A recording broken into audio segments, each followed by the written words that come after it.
¿Existe la filosofía latinoamericana? Un pensamiento periférico es un pensamiento situado. Europa se arroja sobre América Latina la herencia de los pueblos originarios, los proyectos de nación, el porqué de este pensamiento, el rechazo al colonialismo, la unión latinoamericana, la lucha de clases en Argentina, países subalternos, marginados, que no han participado de la centralidad de la historia. América Latina, filosofía y colonialismo.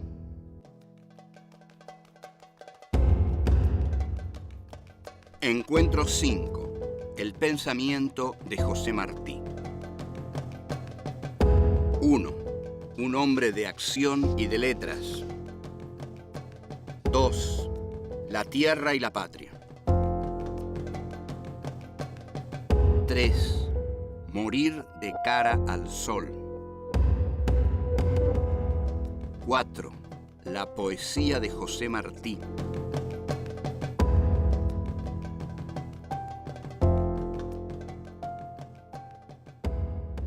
Esto es Filosofía aquí y ahora. Es nuestro quinto encuentro del cuarto ciclo y este quinto encuentro va a estar dedicado a José Martí. José Martí es un hombre complejísimo y completísimo. Es poeta, prosista, revolucionario, hombre de acción y hombre de letras. José Martí es una de las personalidades más grandes de América Latina.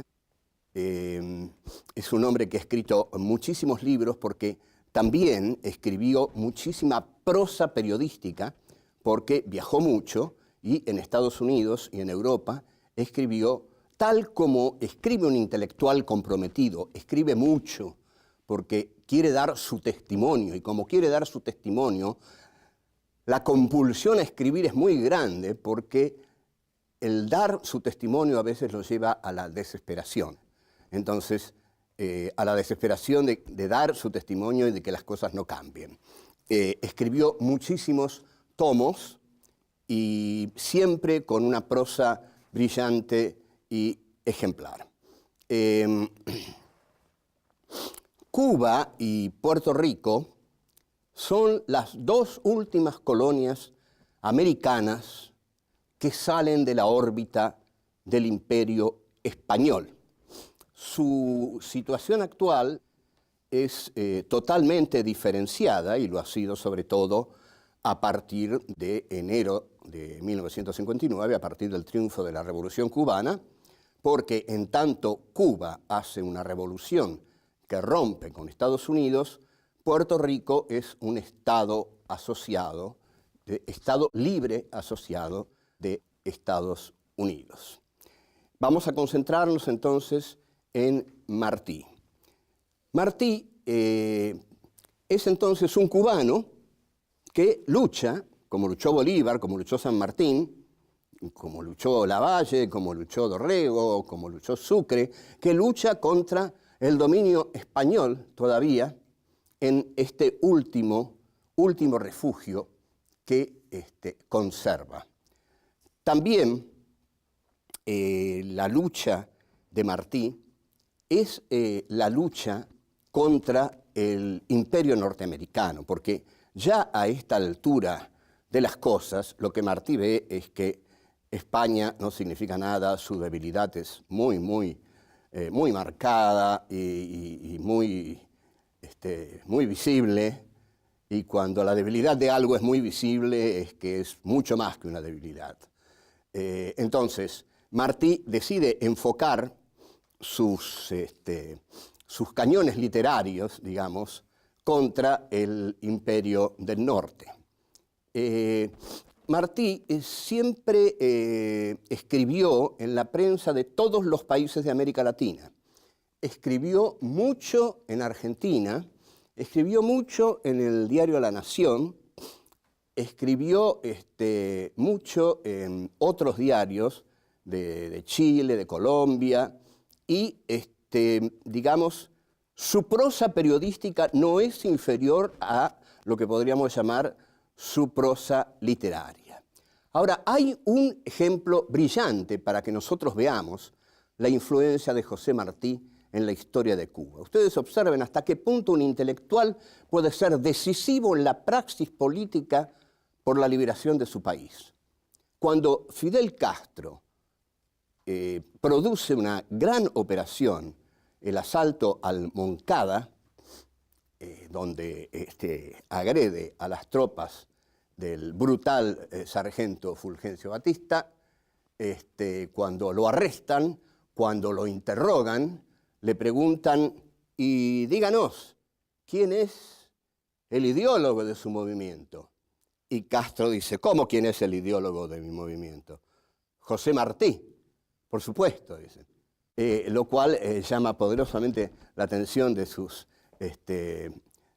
enemigos, pero es realmente un monumento a Martí. Martí tuvo un maestro que era Mendive, que era también un hombre comprometido, de garra, que sabía que no estaba de paso por este mundo, que estaba en este mundo para interesarse por causas trascendentes que hicieran la libertad del hombre, que hicieran más libre la condición humana, que la hicieran mejor, que siempre se podía hacer mejor. En 1868 hay una guerra entre Cuba y España. Martí es muy jovencito, tiene 15 años y ya adhiere a esa guerra. 15 años y ya adhiere a esa guerra porque su maestro Mendive le había dicho o lo había adiestrado en la enseñanza como para que el joven se diera cuenta que ahí donde se juegan los destinos de la patria, él tenía obligatoriamente que estar.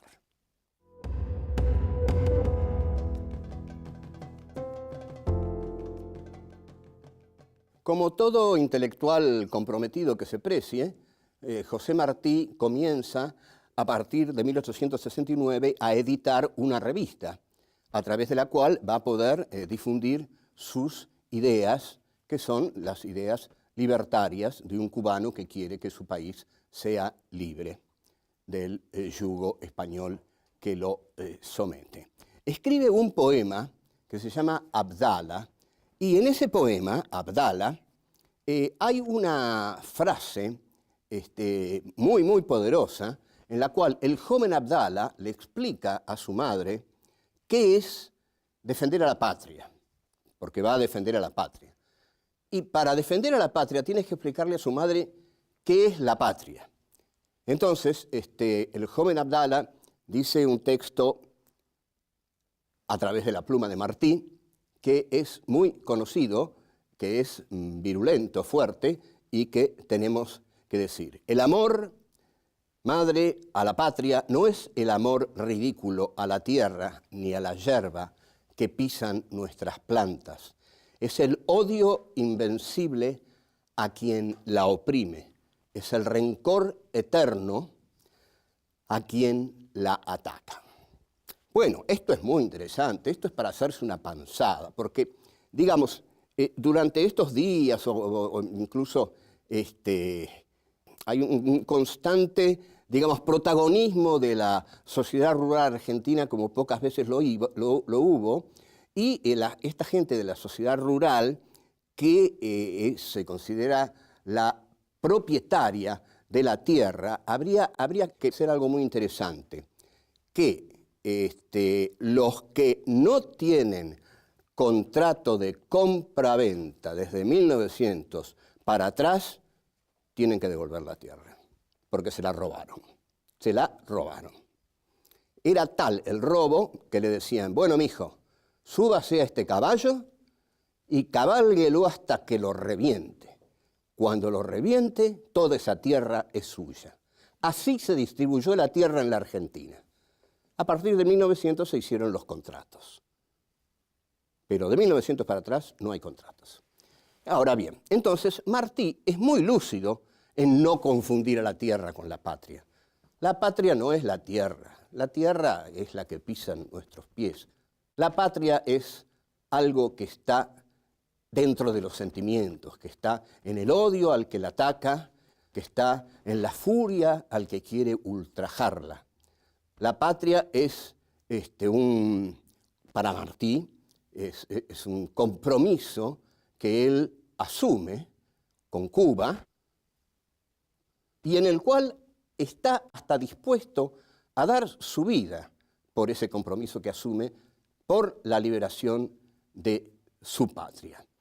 Así es como es encarcelado y es exiliado a España, y en España escribe un alegato contra las prisiones en Cuba.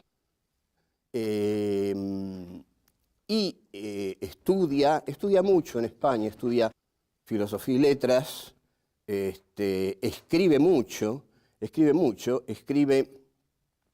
en distintos diarios, y finalmente se va de España y llega a Estados Unidos. Estados Unidos lo deslumbra inicialmente, como casi podríamos decir al que no lo deslumbre, no es un ser muy sensible o está demasiado lleno de odio ideológico que le impide una visión. Estados Unidos es un país deslumbrante. Ahora, que estemos en contra de sus políticas es otro asunto. Martí queda deslumbrado por los Estados Unidos, pero descubre los defectos que tiene el capitalismo. Advierte que este capitalismo norteamericano va a ser un capitalismo imperialista, es decir, expansionista. Un capitalismo que va a salir del territorio donde está asentado en busca de otros territorios. A esto se le llama colonialismo, y esa búsqueda de otros territorios va a ser la apropiación de América Latina.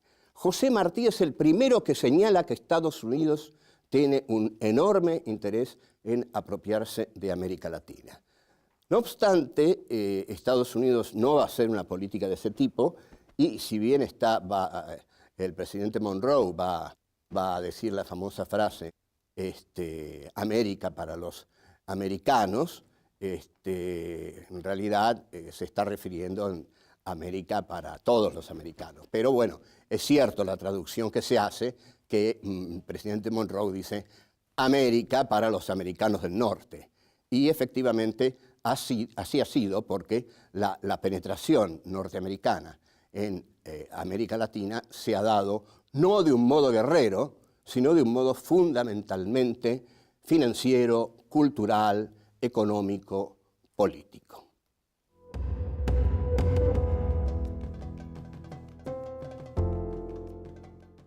Martí no dura vivo mucho tiempo en esta guerra. En realidad estaba tan poco dotado para las guerras que en ninguna iba a durar demasiado.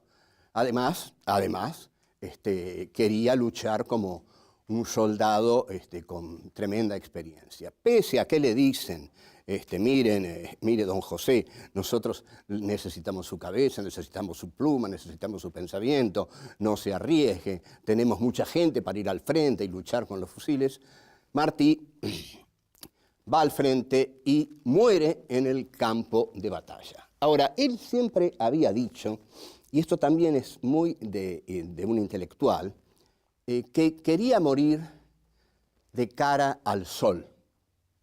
Quería morir de cara al sol. Esto de morir de cara al sol es en general una frase de los grandes guerreros de la historia. No quiero morir en una cama, quiero morir embistiendo, quiero morir en una batalla, quiero morir heroicamente. En general, si alguien me lo pregunta a mí, yo de cara al sol, en una buena cama, en un buen lugar, atendido, etcétera, etcétera. Pero bueno, Martí era un hombre bravo y quería hacerlo, y exige morir de cara al sol. Yo quiero salir del mundo, dice, por la puerta natural, en un carro de hojas verdes. A morir me han de llevar. No me pongan en el oscuro a morir como un traidor. Yo soy bueno, y como bueno moriré de cara al sol. Claro, si uno escribe un poema justificando así por qué quiere morir de cara al sol, ¿cómo no darle, digamos, la razón? Está bien que muera de cara al sol. El caso es que sí, murió de cara al sol. Murió embistiendo contra las tropas del Imperio Español. Estados Unidos, entre tanto, conquista el oeste. Estados Unidos llega tarde al reparto imperialista del mundo porque pasa largo tiempo tratando de conquistar su propio territorio. Y esta es la conquista del oeste, que es un hecho muy sangriento en el cual los soldados del ejército de la Unión masacran a todos los pueblos originarios o los confinan en reservas que tienen para ellos. Esta empresa de Estados Unidos es la que posibilita que los colonos ocupen ese territorio y ese territorio forma parte entonces del mercado interno de la burguesía industrial capitalista del norte. Lo que se teme es que Estados Unidos se arroje sobre América Latina. Yo estuve en Cuba a fines de 1996 y tuve el gran placer de hablar con Roberto Fernández Retamar, que ha sido la gran figura intelectual de la Revolución Cubana, y llegué a su casa, humilde casa, muy humilde, a la tardecita. Era a la hora del crepúsculo y había muy poca capacidad eléctrica en ese momento en la isla de Cuba. Fernández Retamar entonces, sin decir nada, trajo unas velas y comimos algo ahí a la luz de las velas. En la biblioteca había cerca de 26, 27 tomos de José Martí. Entonces llegamos un momento a hablar de las mujeres de José Martí. Y yo le pregunté, ¿era mujeriego? Y me dijo, bueno, mira, no lo voy a imitar a Fernández Retamar porque es inimitable. Mira, no era de caminar mucho. Tú entiendes, si había escrito todo eso, no le había quedado mucho tiempo para lo demás. Martí es un ejemplo para América Latina. Es un verdadero ejemplo para América Latina. Sus poemas y sus versos sencillos son hermosísimos y son los que dan contenido a esa hermosa canción que todos conocen, que es Guantanamera. Yo soy un hombre sencillo de donde crece la palma y antes de morir me quiero echar mis versos del alma. Bueno, chao, hasta luego.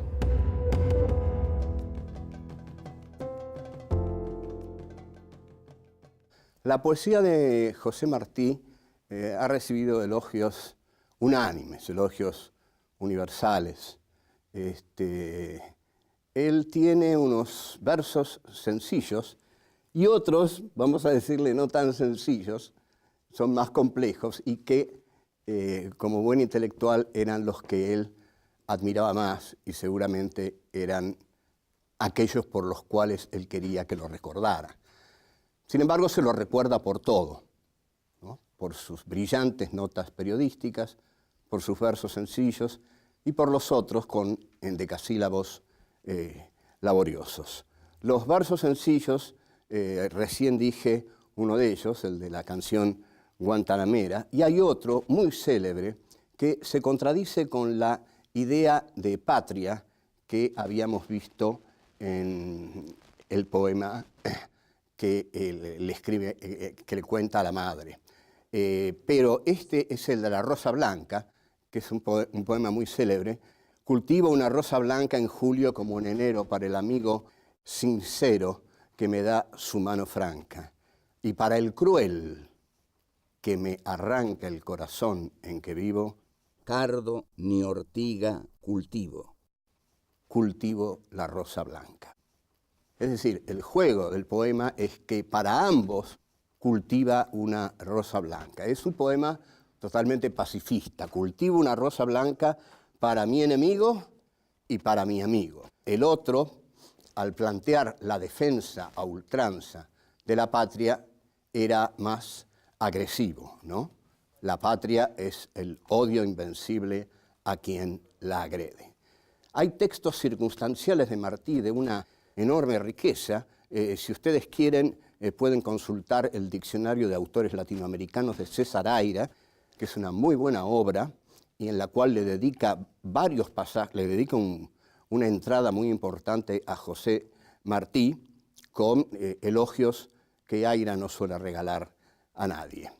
Ahora, en cuanto a la concepción que tiene Martí de la herencia de los pueblos originarios, es la de un latinoamericano. Esos pueblos originarios son nuestras raíces, han sido aniquilados por la codicia, por la ambición, han sido ultrajados. Llamamos pueblos originarios a aquellos pueblos indígenas que el conquistador español arrasó en la conquista. Martí no era un socialista, no tenía una clara idea del socialismo, pero sí podría ser considerado como un nacionalista popular revolucionario, que en ese momento era todo lo revolucionario que se podía hacer. Porque si en política hay que dar dos pasos, lo aconsejable es no dar ni tres ni uno, dar dos. Es tan reaccionario dar tres como dar uno. Martí pasa a la historia entonces como un escritor que lucha por la libertad, un escritor ejemplar que une su prosa con la carnalidad de su tierra, con la carnalidad de sus propios ideales, que muere muy joven y que sus propios maestros, o quienes debieron ser sus maestros, como Marx, por ejemplo, hubieran apoyado la invasión norteamericana a México y seguramente a Cuba, dentro del esquema dialéctico por el cual, donde la burguesía se instala el progreso. Finalmente, Cuba hizo su revolución, pero la hizo sin proletariado industrial, con lo cual vemos que esos esquemas de Marx y Engels, de los cuales, es cierto, ellos comenzaron a renegar tibiamente al final de su vida, no eran necesarios para los países de América Latina. Cuba hace su revolución con su campesinado. Y esto es muy importante también para la discusión con la teoría del foco y con las guerrillas de América Latina. Cuba contó con el campesinado cubano. No fue el foco de nada el que venció en la revolución. Venció una vanguardia que supo ser la expresión de un pueblo porque estaba unida a ese pueblo. Y esto es teóricamente fundamental. Martí queda así en nuestros corazones como el ejemplo del intelectual que no solamente escribe, sino que también escribe para algo, escribe para una causa social. No es necesario que todos los intelectuales escriban para una causa social, pero sí es deseable que todos sientan la causa de la libertad como la causa primera que permite escribir una literatura libre. No hay literatura libre sin una tierra libre. Y esto Martí lo entendió mejor que nadie. Chao, hasta la próxima. La patria es algo que está dentro de los sentimientos, que está en el odio al que la ataca, que está en la furia al que quiere ultrajarla. Yo soy bueno y como bueno moriré de cara al sol.